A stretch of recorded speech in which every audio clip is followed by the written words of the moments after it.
for the long haul, right? Yes, sir. Man, signing a lot of executive orders. I want to see if I just, oh, these things are just popping up here. I want to see what else I got going on. Oh, yeah, I wanted to see this. Something about AOC panic attack after NYP exposed her little secret. I wanted to see that. We'll go back to that in a second. I just want to watch the questions when I go back to that, but I want to see what this is all about. You know, Liberal Hive Mind just did this video. Let's see what this is about. Standing up to the rich, elitist class, like separating yourself from the commoners as you sit in your separate, luxurious $1,000 plus seat. It's always the same friggin' story. These leftoids go around talking about equality or the extreme inequalities of society, screaming about the evil rich, pretending to fight for the working class, but behind the scenes, it's all a frickin' con. They preach about revolution while living like royalty. They claim to hate capitalism, but are the first to climb the very system and enjoy the luxuries of the capitalist system as they pretend to oppose it. Oh, we hate capitalism, but we'll reap every last reward from it. Folks, this democratic socialist movement is not a movement. It's a hustle. It's a frickin' grift, an ideological brand of socialism designed to get rich off of poor people's anger. And right on cue, here comes the face of that left-wing grift, none other than Alexandria Ocasio-Cortez. Once again proving the illusion, another PR disaster for everybody's favorite woke socialist revolutionary. Let me show you guys exactly what's going on. We got some stuff to get into, so let's roll the tape.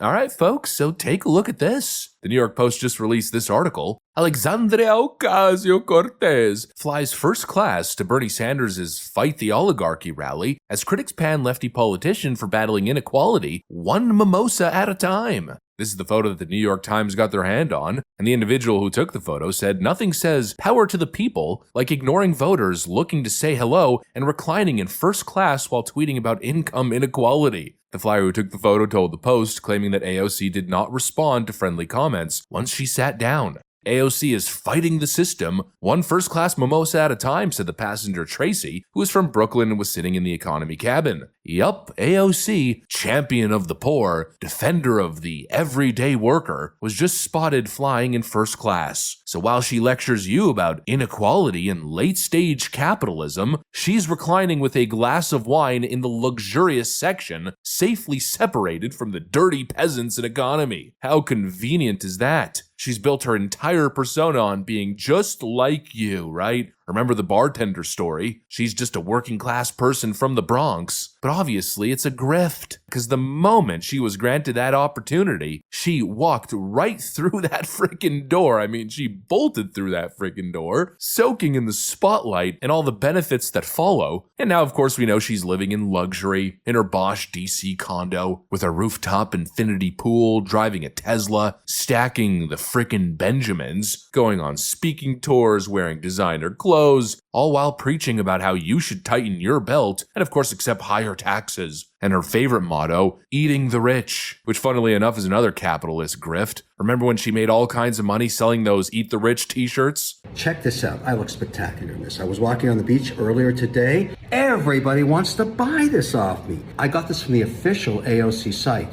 Now let's talk about gross margins. Check this out. Official AOC shop. I paid $67.22 for this. I'm gonna guess she lands this, or basically for, I don't know, $6.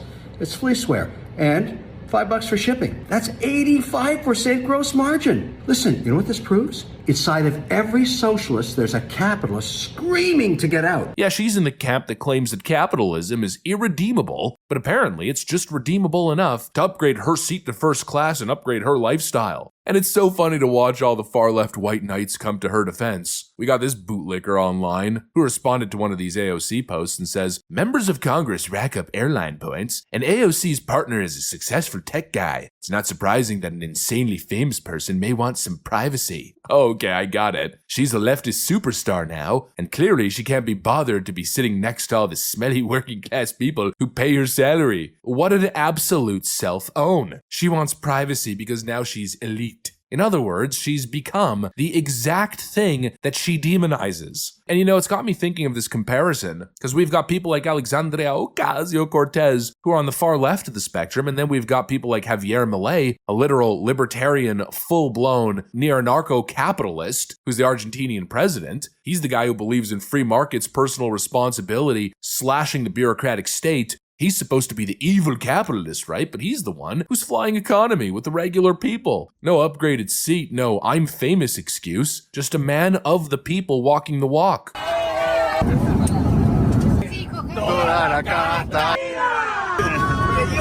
Yeah, the difference couldn't be more obvious. The supposed evil capitalists of the world seem more down to earth than these freaking socialists. We've got these socialists drinking champagne and eating caviar while preaching about struggle, and the hardcore capitalist president flying coach and connecting with the people. It's always the same left-wing scam. And I'm not going to sit here and claim that it's unacceptable to enjoy the fruits of your labor, because I'm as hardcore of a capitalist as anybody else. I'm not going to deny the fact that I love luxury. I love nice hotels and nice restaurants and nice cars. But again, I'm not the person talking about the evils of capitalism and how we need to eat the rich. And I just think that you should be ideologically consistent if you're promoting this commie gobbledygook. No offense, but it sounds like some commie gobbledygook.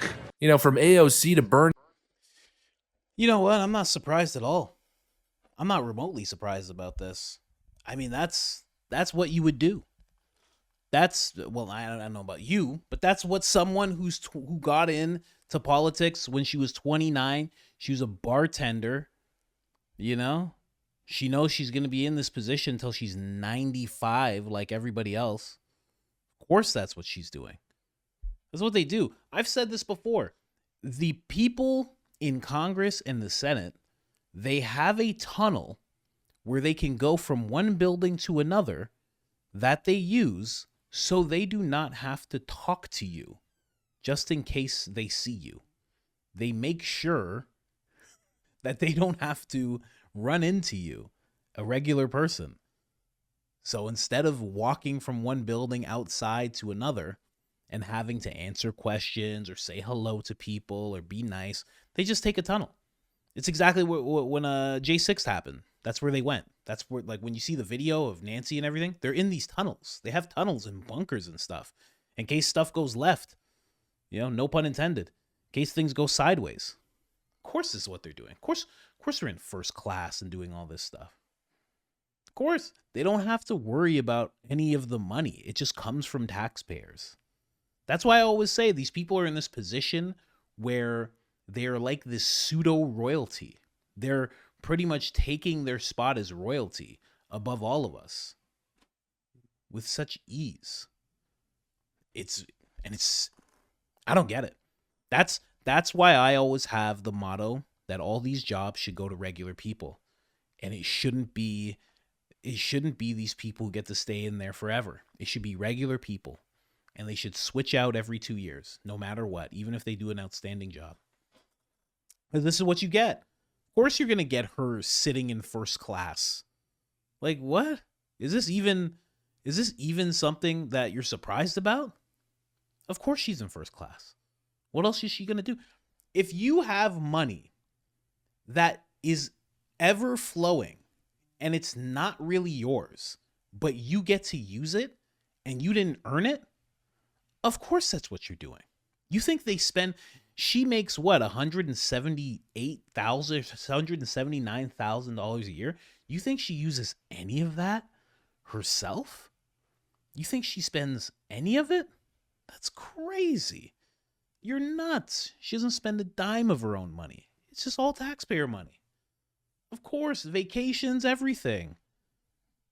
It's crazy. I'm telling you, man. That's why people don't give enough credit. Trump's the only one who gets in office and loses money. He's the only one who gets in office and like, oh, I don't need your money. Don't worry about paying me. Don't worry about that part. I'm good. He's the only one. I'm sure there's Elon's not taking a salary, obviously, right? A lot of people in Doge aren't taking salaries either because some of them they come from tech and they're millionaires, so they don't need to do that either. Some of the Doge team is actually being paid by Elon. So there's people doing something similar, but Trump is one of the only ones where it's like, don't worry about the money. Not taking it. In fact, I lost like $300 million. So don't even worry about it. It's fine. The rest of them, they're suckling, man. They're suckling. That's why it's not just a cliche when people say that you're actually in charge as the people. You're actually in charge. You're in charge the same way you're in charge of your kid who you give an allowance to. That kid, the kid kind of works for it, kind of earns it. You set up little things. Hey, man, make sure the country doesn't collapse. And they say, okay. And you say, all right, here's a bunch of tax money. Here you go. You don't know what happens with it. You're in charge. You are. We forget. Little things like this remind us. Little things like this, when you see them in first class and stuff. And of course she's not answering questions. She doesn't care. It's not election time. When it's election time, she'll put her arms around people and hug and this and that. Kiss babies and all that weird stuff. Probably make you up a couple of drinks, She knows how to make drinks still.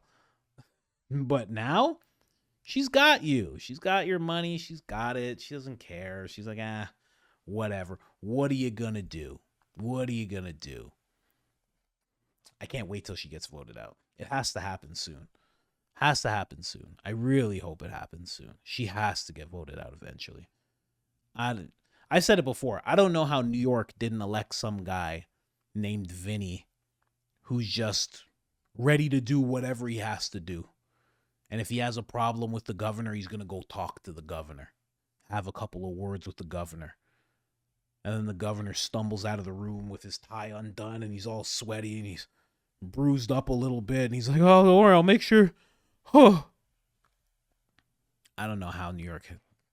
Let the mafia run New York. Might as well. Mafia wouldn't let all the immigrants in. They wouldn't let in MS-13. They wouldn't let in Tren de Agua. They wouldn't allow it. At least you have that. Instead, you have her literally instructing illegal aliens what their rights are and how to resist ICE. Not surprised at all. Anyway, just wanted to jump into that really quick just because I hadn't seen it. Didn't know what it was about. But yeah, she's first class. They all are. Of course. Don't expect anything less. They're doing whatever they can with your tax money. Obviously, USAID showed you that. Right? Of course they're taking first class. Every day, You knew on all the day. current